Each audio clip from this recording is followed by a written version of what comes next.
it's wonderful, Denise, to be a part of your story. Our church says you found a church to come back to. That's great.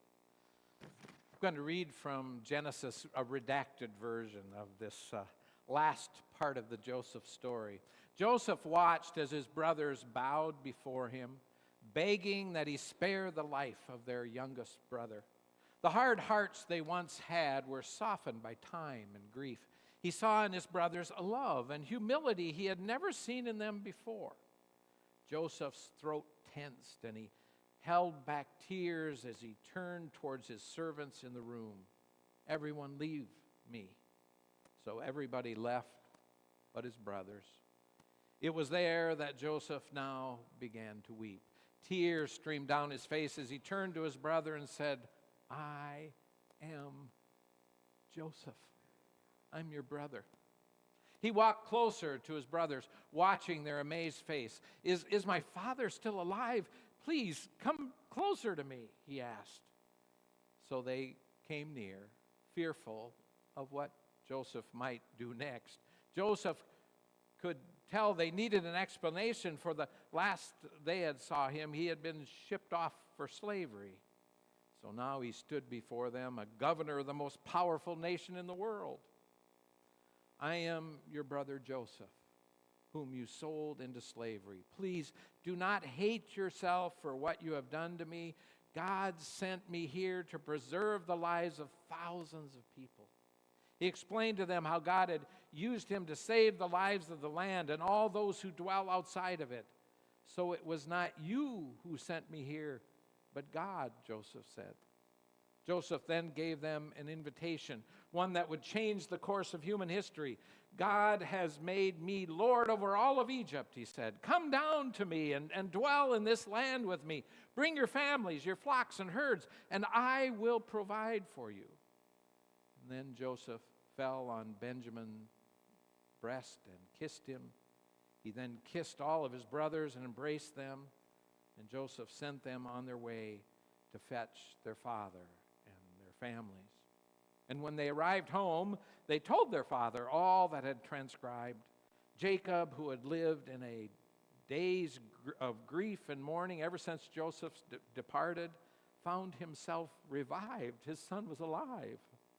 So Joseph's father and all families made the trip to the land of Goshen on the outskirts of Egypt. And as they approached the city, Jacob sent Judah out to fetch Joseph. And Joseph immediately took his chariot to get out there. Tears fell off his face and blew into the wind as he rode towards the countryside. And then he saw this small dot out in the distance. And Joseph, as he saw that dot turned into the face of his father, he dismounted and ran towards his father and fell on his neck. The two embraced for a long while before speaking, weeping tears that they had held in for years. At last, Jacob could die a happy man. His family was reunited. Now there again is a Disney story, right? I mean, it's a beautiful story if it could only happen in our families. Eventually, all things merge into one, and a river runs through it. That, my friends, is my personal frame story. That's what drives me, those lines. Eventually, all things merge into one, and a river runs through it. In one of the churches I served, there was this, let me kind of explain this. There was this middle school principal who had retired. He had been 45 years. He had taught middle school kids, and then he was a principal for about 25 more. And so I was golfing with him, and I finally stopped about the ninth hole because this question was just burning in me. "Ron, how did you do it? I mean, how did you make it through 45 years of middle schoolers with your sanity? And you seem to have a joy in your step. What is it that made you get through that?"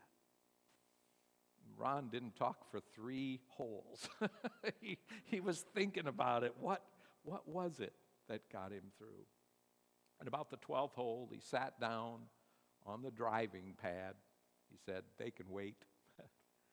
And he said, You want to know what really kept me going all that time? It was a belief that was instilled in me. I think it was in me from my baptism, and I don't even remember it. But I had pictures and I had stories. And I heard the words that we use over and over in church. You use them all the time when you baptize. These words, you are blessed, beloved, and a beautiful child of God. I don't know really many details of the Bible, he said, but I do know those words. And those are the words that have formed and shaped me all of my life. You are a blessed, beloved child of God. No matter who you are, no matter where you are, no matter how long you're going to live, you are a blessed, beautiful child of God. Now, here's how it works in middle school, he said. Every time I get a look at all the names that are going to be in the middle school for the year, I pray over them. And I frame every one of those children that's going to come into my space with those words. John, Sarah, Jim, Sally, you are blessed, beloved, beautiful children of God. And you know what? He said, there are some days that belief, that framing is about as far away from the truth as possible. Middle schoolers can make some huge mistakes. There are years they go through, and you wonder if they will ever get to the other side and start living out that frame. But what I had to start doing was I had to start catching them being good. As early as I could in the day, I'd get up and be there as early in school I just had to find them doing something good, and then going up to them and framing them right away. Wow, awesome. You just did something so cool. And listen, he said, some kids were an incredible challenge for me, but I made it a challenge for my life. I was going to catch them doing something good that day. And guess what, he said? Almost always I was able to do it. I found something. So that frame, he said, became for me an editing tool. It was my frame story. You are a blessed, beloved, beautiful child of God. Do you have one? Do you have a framing story? Because if you don't, I think you're in trouble. I think you're going to get lost. I think you're going to lose yourself when times get tough. You need a framing story. You need something, some word, some thought, some person to use as an editor in your life. Some of you may remember the TV show Everyone Loves Raymond. I just love that show. And there's one scene, there's one particular episode that you should watch. It's when Raymond's brother Robert gets married. And listen, everything in this wedding, just goes to pot. Basically because of the mother. His mother is something else. I mean, she is always pulling strings, and the thing just absolutely collapses. And at the end, we're going to watch this scene where Raymond is giving the speech after the wedding, the best man speech. And he uses a beautiful word, editing. Let's watch. Well, I gotta be honest, I didn't know what I was gonna say today. Wanted to do a nice toast, but everybody does a nice toast. But I wanted it to be special, because it's a special day for my brother Robert and his new wife Amy. So, I didn't know what I was gonna say. But then, sometimes material presents itself.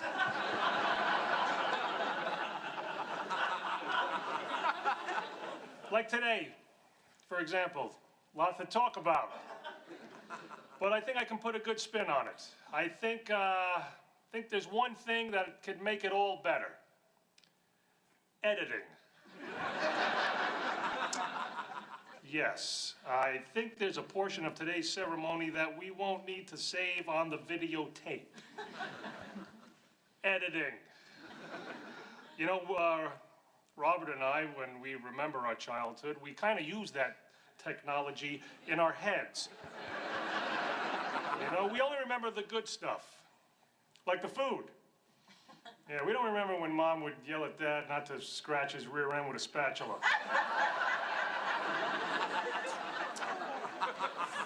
In the bakery. Editing.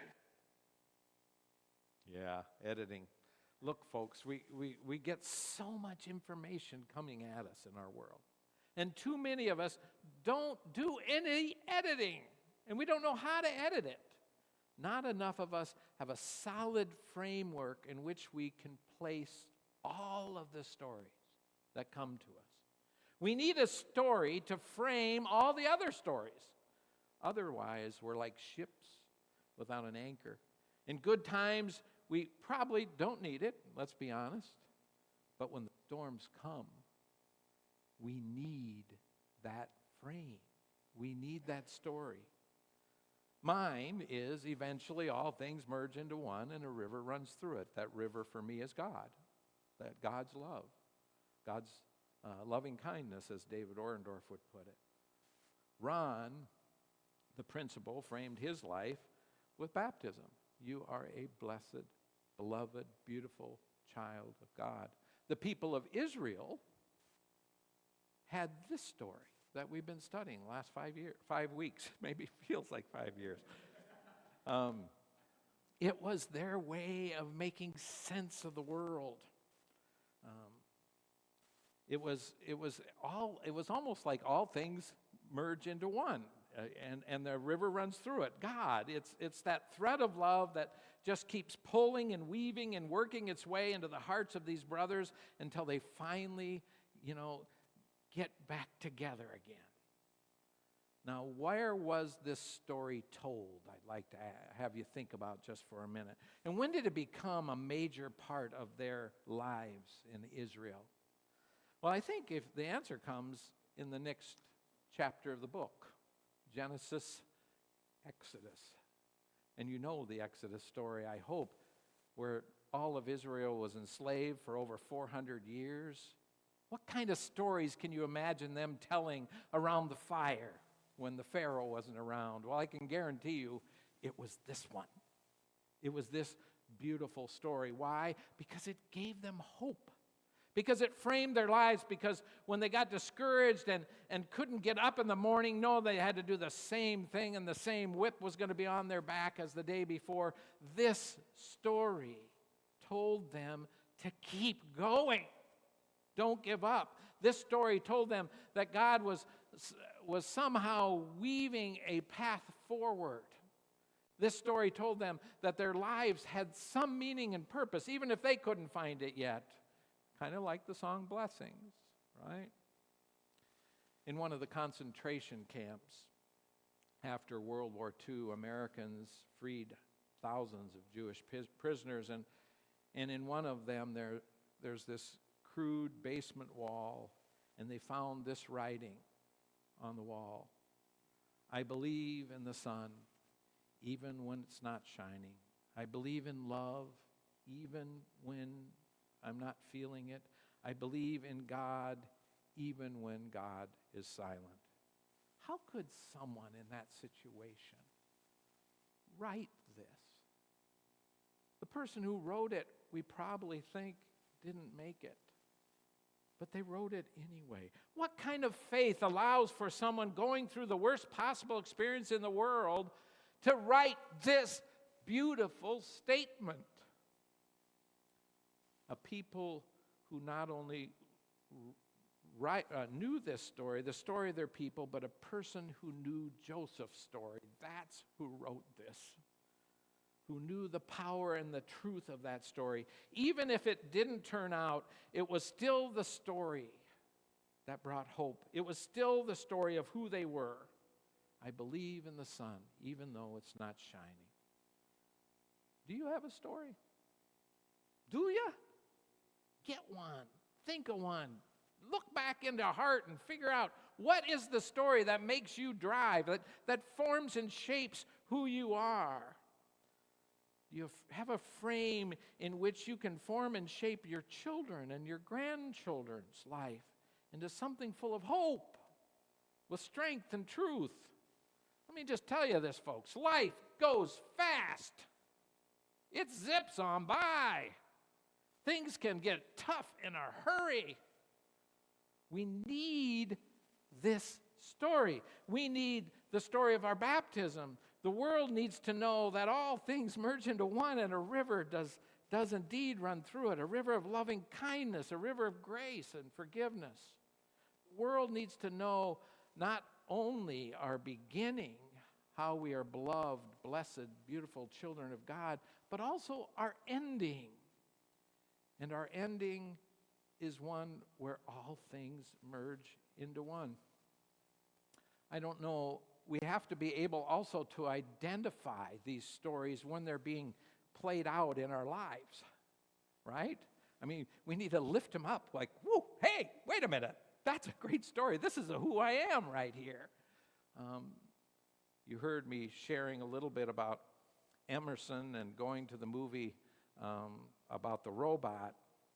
And that story is, that story of all those animals coming together is really right out of our Bibles. The wolf will live with the lamb. The leopard will lie down with the goat. The calf and the lion, the yearling together. And a little child will lead them. That's from Isaiah. We read it every Christmas season. When I heard that and saw that movie at that point, I started bawling. I started crying. Not because it was sad. No.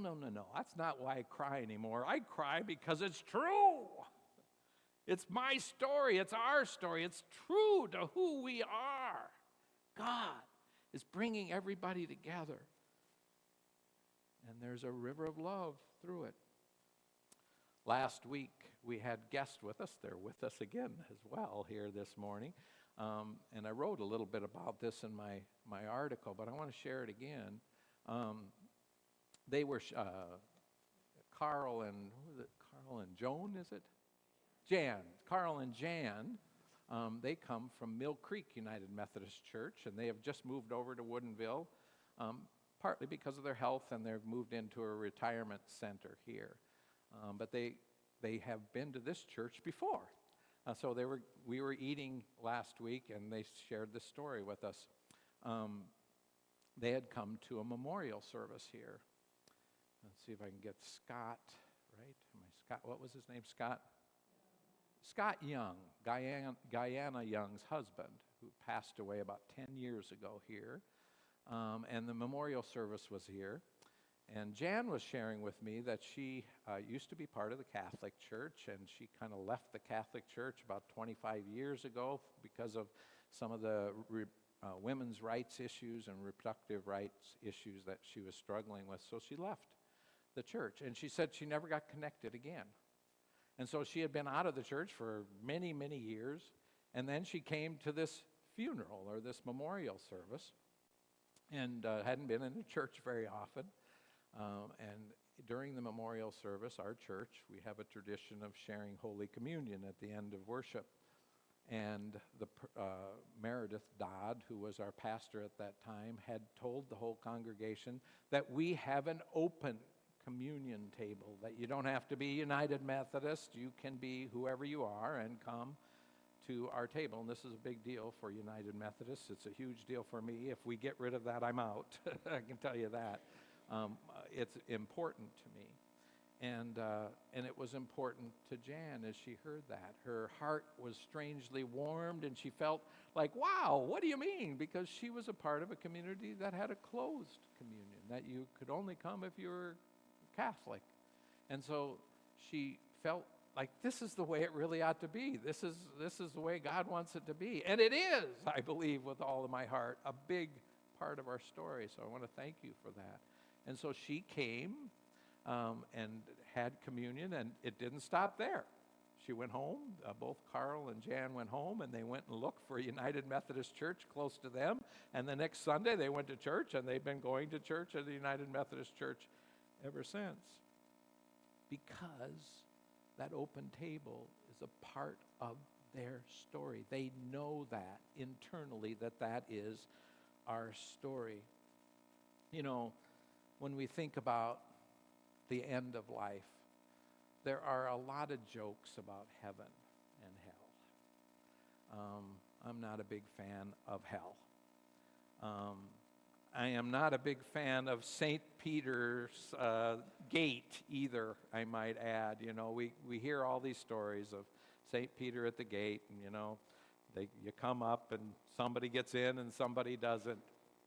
I hate that image of heaven. I just don't believe that God's there at the end of our lives with like a button ready to push, you know, just eager to push that button so you can go down to hell.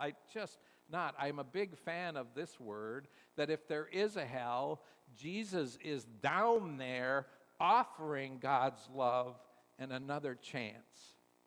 That's what I believe, but I really believe more.